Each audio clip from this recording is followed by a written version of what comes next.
திண்டுக்கல்லில் கட்டட பொறியாளரின் வீட்டில் இருந்து 70 பவுன் நகைகளை திருடிச் சென்ற மர்ம நபர்களை காவல்துறையினர் வலைவீசி தேடி வருகின்றனர். திண்டுக்கல் எம்விஎம் நகரில் வசித்து வரும் கட்டட பொறியாளரான ரமேஷ் குடும்பத்துடன் உறவினர் வீட்டிற்கு சென்றிருந்ததாக தெரிகிறது. இதையறிந்து வீட்டின் கதவை உடைத்து உள்ளே புகுந்த மர்ம நபர்கள் நிலைப்பிழையில் இருந்த 70 பவுன் நகைகள் மற்றும் 1 லட்சம் ரூபாய் பணத்தை திருடிச் சென்றனர். இது தொடர்பாக வழக்கு பதிவு செய்துள்ள காவல்துறையினர் மோப்ப நாய் மற்றும் அப்பகுதியில் உள்ள கண்காணிப்பு கருவியில் பதிவான காட்சிகளை கொண்டு கொள்ளையர்களை தேடி வருகின்றனர். மகளின் திருமணத்திற்காக ரமேஷ் சேர்த்து வைத்திருந்த நகைகள் கொள்ளை போனது அப்பகுதியில் அதிர்ச்சியை ஏற்படுத்தியுள்ளது.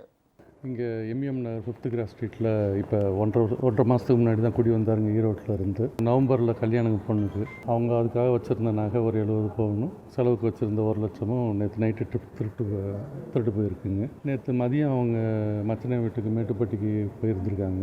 இன்றைக்கி மதியம் கதவை திறந்து பார்த்தப்ப வீடு எல்லாம் உள்ள எல்லா நகை எடுத்தது தெரிஞ்சிருக்குங்க. உடனே ஸ்டேஷனில் கம்ப்ளைண்ட் கொடுத்துருக்கு. இதேபோல் அரியலூர் மாவட்டம் சிறுகடம்பூரைச் சேர்ந்த ஓய்வு பெற்ற அரசு பேருந்து ஓட்டுநரின் வீட்டில் இருந்து 27 பவுன் தங்க நகைகள் மற்றும் 30,000 ரூபாய் பணத்தை மர்ம நபர்கள் திருடிச் சென்றனர்.